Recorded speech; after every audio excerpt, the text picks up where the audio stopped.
여러분 보세요. 그 세대 공정 담론 있잖아요. 그게 어떤 맥락을 가지는지 한번 볼게요. 그 얘기를 본격적으로 하기 전에 요새 있는 문화현상 하나 얘기할게요. 여러분 혹시 거제 야호 들어보셨어요? 뭔 소리야 싶죠? 그 갸루라고 아세요? 그 일본에서 가장 진하게 하는 그 AV 많이 보신 분들은 그거 알 거 아니야? 갸루. 아무튼 그런 게 있어요. 일본식 그 일진 분장 내지는 뭐 그런 뭐라고 설명할 수 없는 그냥 갸류는 갸루인데 갸류 분장을 하고 그 리센느의 미나미라는 일본 멤버가 가루 분장을 하고 너 이러고 가면 거제 어르신들한테 혼난다 그러니까 거제 야호 이런 밈이 탄생을 했어요. 이게 왜 뜬금없는 밈에 한 세대가 지금 젊은 세대가 공감합니다. 이걸 설명을 드리려고 하는 거예요. 아무튼 중소기획사 아이돌의 감정을 이입하고 너희라도 잘 되길 바란다는 심정이 모여서 하나의 신화가 탄생하고 있어요. 리센느 신화가 탄생하고 있는데 제가 보기엔 젊은 친구들이 우리를 투영해줘. 우리의 열망을 투영해줘. 그렇게 리센느 신화가 시작되고 있다. 그 채널 그 이름이 뭐냐면 이 모든 게 이 유튜브 채널이에요. 유튜브 채널 이름이 안녕하세요 원희입니다. 잘 부탁드립니다가 이게 채널 이름입니다. 제가 저거 보면서 그 채널 이름부터 약간 울컥해. 안녕하세요. 잘 부탁드립니다. 20대 때 30대 때 취직하고 싶어하는 애들이 하는 그거잖아요. 취직할 때 아니면 새로 어딘가에 갔을 때 맨 막내로 들어갔을 때 하는 인사잖아요. 이게 그 채널명입니다. 2030 자신들이 절박하게 외친 말 잘 부탁드립니다. 이건요 여러분 우리도 어떤 세대도 이거는 다 알아. 그래 어렸을 때 저 참 내가 누군가한테 잘 부탁드립니다라는 인사를 안 한 지 얼마 됐지? 이 생각이 들지 않아요? 정말 나이 먹고 나서 자리 잡고 나면 참 안 하는 인사죠. 잘 부탁드립니다. 안녕하세요. 잘 부탁드립니다까지는 하는데 안녕하세요 누구입니다까지는 그건 내가 너보다 완전 쪼렙이라는 걸 인정하는 대한민국의 서열에서 저는 서열의 제일 아래쪽에 있는 사람입니다라는 그 통과 의뢰가 이 안녕하세요 누구입니다 잘 부탁드립니다 이 인사잖아요. 이거를 그냥 채널명으로 써버렸어요. 센스 지린다 진짜. 이 땅에서 나고 자란 모두가 젊은 시절 했던 인사말 잘 부탁드립니다를 채널명으로 만들었어요. 그리고 그 잘 부탁드립니다라는 인사가 유독 서러운 게 지금 청년 세대입니다. 왜냐면 이게 벽에 대고 외치는 거고 이 벽이 안 무너지거든. 나도 막내로 시작하지만 조금 있지만 나도 누군가한테 저런 인사를 받겠지? 난 언제 일단은 자리를 잡냐? 이 세상이 벽으로 느껴지는데 그 벽에다 대고 잘 부탁드립니다 하는 제발 이 벽이 무너져줘 제발 이런 열망이 있는 거죠. 이 원이라는 멤버가 삼촌들하고 운전 연수를 했더라고. 내가 보면서 근데 애가 털털해서 보니까 뭐야 요즘 20대 여자애가 이렇게 그 일명 슬렌더던데 얇고 날씬하고 막 그런 애가 아저씨들하고 이렇게 털털하게 지낸다고 아이돌이. 그래서 보니까 애가 거제야 거제. 기본적으로 시골 그럼 거제시야 거제군 아니 거제도 아니고 거제시야라고 원희도 그렇게 주장을 하던데 삼촌들과 잘 지내 어른들과 잘 지내고 인사성 좋고 운전 연수하는 컨텐츠를 올리고 노래방 가서 노래도 불렀더만. 그렇게 자신을 알리기 위해서 3년 동안 애가 뺑이를 굴렀네. 근데 중소기획사니까 누가 알아줘. 그 백도 없고 뭐도 없는데 그 시간 동안 고군분투하고 고생하는 리더 원이. 그리고 걔네들이 소극장에 800명이 소극장에서 꽉 채운 거야. 소극장은 아닌가요? 800명이면? 아무튼 800명 관객이 자리를 꽉 채워줬다고 막 애들이 다 울어. 고맙다고. 요즘에 여러분 연예인들 관객들 꽉 찼다고 고맙다고 감사합니다. 그냥 와줬네 놀아볼까 이런 분위기지 고마워요 하고 막 울고 이러는 거는 되게 애들이 감정이입이 되는 거야. 우리랑 비슷하네 쟤네들. 연예인병 1도 없고 요새 장원영이 이거 팔짱 끼고 출입국 심사했다 그거 가지고도 시건방 지대 뭐냐 막 난리들이 있던데 아무튼 리센네 애들 연예인병 1도 없고 시건방 1도 없고 거기다가 여기서 어른들 입장에서는요 되게 황당한 포인트가 있어.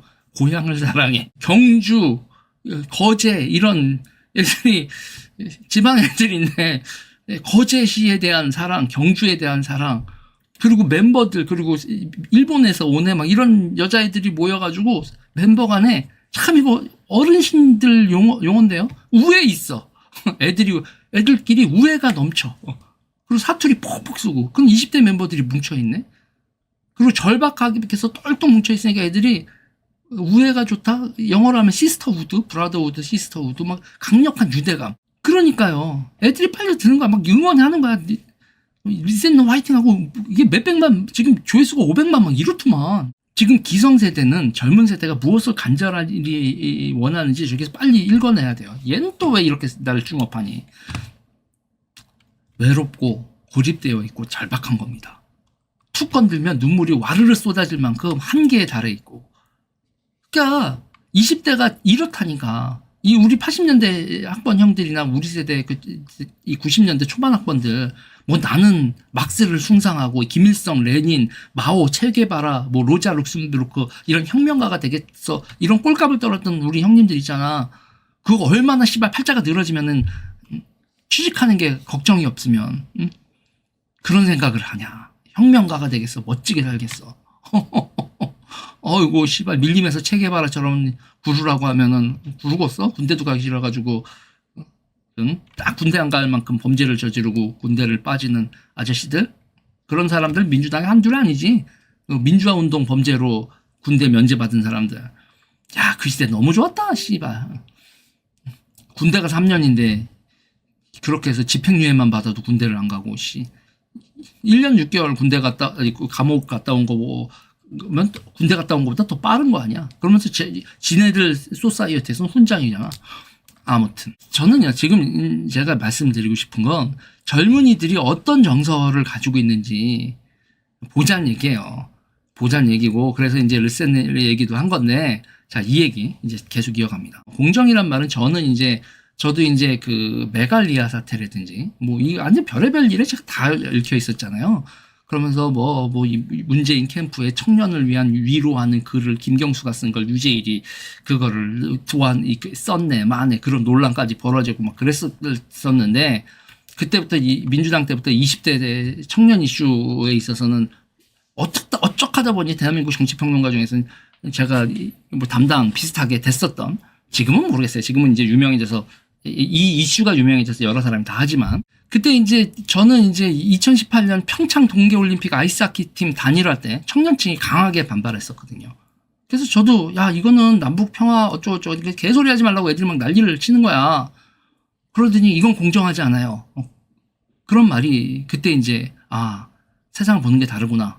이제 그때는 제가 반성을 했죠. 맨 처음 애들이랑 싸우다가 아니 이거는 애들이랑 싸울 게 아니라 저들은 어떻게 생각하는지를 보자.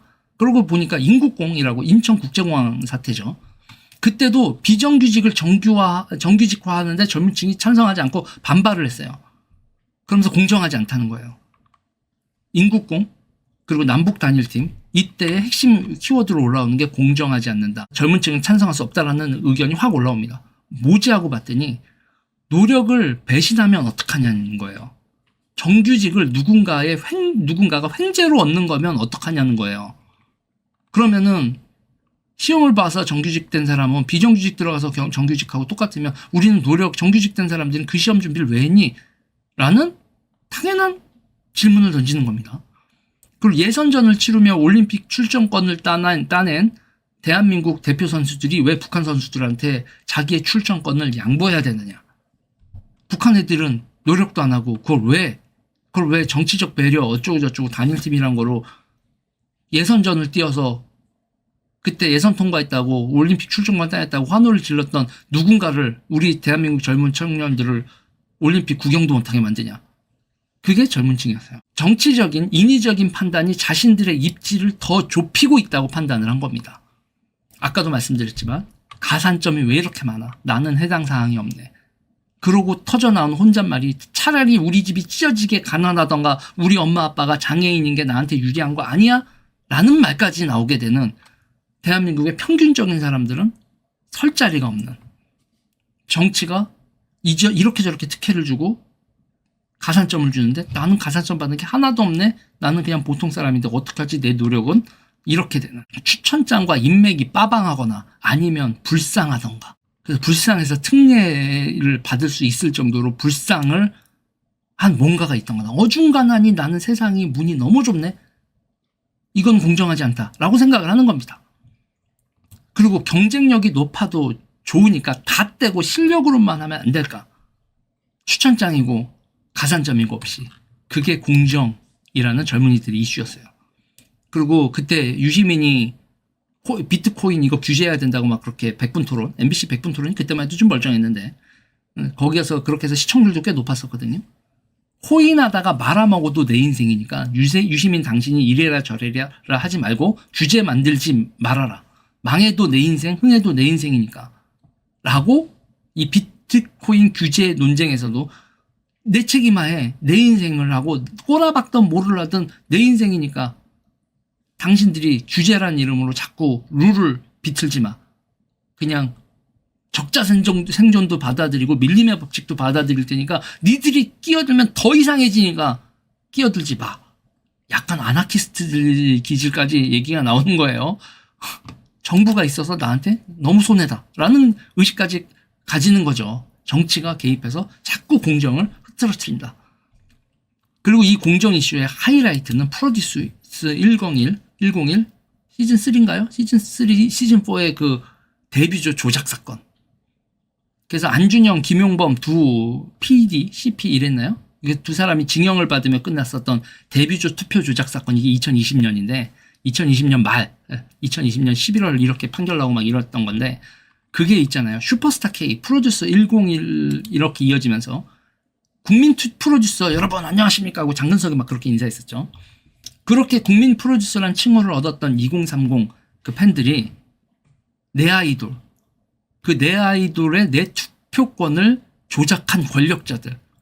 그래서 있잖아요. 요번에 이 투표권의 지금 이거는 그때 프로듀서 101 때 그 투표권 장단질 쳤다는 거를 난리 났었던 그거의 연장선으로 볼 수도 있어요. 세대가 바뀌었지만. 점점 세대가 바뀌어지면서 이게 더 공정함, 그 정치권에 손타지 않는 무엇, 이것을 점점 더 강조하는 방향으로 가고 있죠. 그리고 이 2021년 공정 이슈, 프로듀스 101 사태, 인국공 사태, 그리고 그 평양이래. 평창 동계올림픽 이거에서의 이 과정, 이 모든 게 연결돼서 윤석열 선거 캠페인의 공정 세대포 이론이 탄생을 한 겁니다. 문제는 윤석열, 김건희, 앤드 보수 어르신들 이거 아무도 몰라.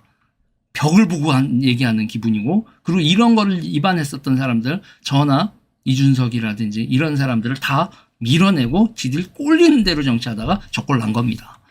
자신들의 정권이 어떻게 만들어졌고 젊은 세대가 본인들한테 어떻게 무엇을 요구했는지를 전부 다 끊어버렸다고. 세대포위의 담론을 만들고 선거판을 기획하고 그 다음 어떤 세상을 만들까에 대한 우파 진영의 정치적 노력은 전무했습니다. 그리고 의료 사태, 그리고 전공의가 기존 세대와 충돌하죠. 그 충돌도 결국 세대 간 공정의 차이가 큽니다. 노력과 보상, 리스크 해지를 둘러싼 정책을 만드는 과정이 너무도 구시대적이고 우리나라는 국가사회주의 방식이에요. 쭉 모아놓고 의사 병실 만들고 환자단체 모여서 쭉 해가지고 그 소비에트 위원회 만들어서 건정심이라는 위원회 만들어서 니들 아가리 닥쳐라, 나라에서 시킨 대로 해라. 그러면 어른들 협상한다고 그러고 있는 걸 보고 있는 전공의들이 뭐를 합니까? 탕핑을 하잖아요. 그러면서 저는 그때 이제 강력하게 정하고 니들 이러다 정권 망한다. 니들 하는 꼬라지 보니까 정권 망한다고 막 개지랄을 했었는데 그렇게 된 겁니다. 이게 지금 다시 한번 우파에게 기회가 오고 있는데 이번에 오른쪽이 제대로 이해하고 준비를 할 수 있는가? 글쎄 모르겠어요. 이제 이준석도 40대가 됐는데 이번에도 이 흐름에 이준석도 올라탈 수 있을까? 이제 지켜봐야죠. 그리고 부정선거론, 세대 담론이 뒤엉켜서 지금 대혼란으로 빠져들고 있는데 지금 이게 앞으로 다음 대선까지 전국의 분수령이 될 겁니다. 프로듀서 101에서 나왔던, 그리고 그때 이 김용범 CP는 그 낙검수 그 김용민 PD의 동생인가 그래요.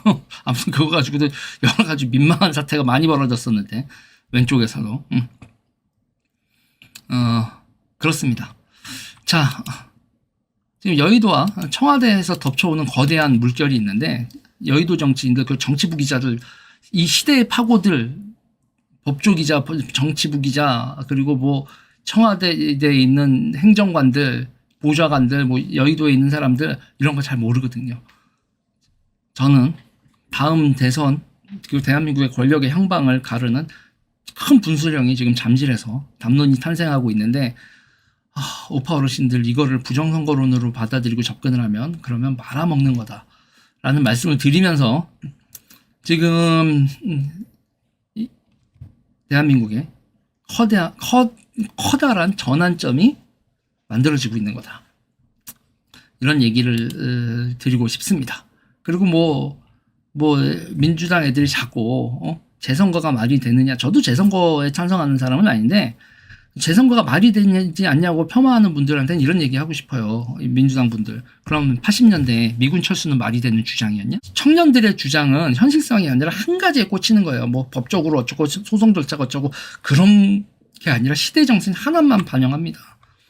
그러니까 미군을 물러나라고 했었던 그 80년대 젊은 층들의 그 핵심 워드는 자주고요. 자주. 주사파의 자주. 그 자주고 그리고 지금 20대들에게 핵심 키워드는 공정이고 뭐 법률이고 뭐고 나발이고 모르겠고 이거 공정한가 아닌가 그것만 따지는 거예요. 그게 젊은이죠. 자, 자신들에게 기회가 있고 자산 형성도 되고 취직도 하고 가족도 꾸릴 수 있고 우리도 존중받고 존경하고 사랑받고 사랑하는 그리고 가치 있는 삶을 살 수 있도록 세상이 변했으면 좋겠다라는 젊은이들의 열망. 이거 왼쪽인지 오른쪽일지 누가 먼저 받아 안고 정치 개혁을 할지 그게 앞으로 대한민국의 정치 권력의 향방의 큰 갈림길이 된 거다. 아무튼 또 한번 시대 정신으로서의 공정, 원칙 이런 것들이 떠오르고 있는 현실이다. 이 얘기 여기까지 하도록 하겠습니다.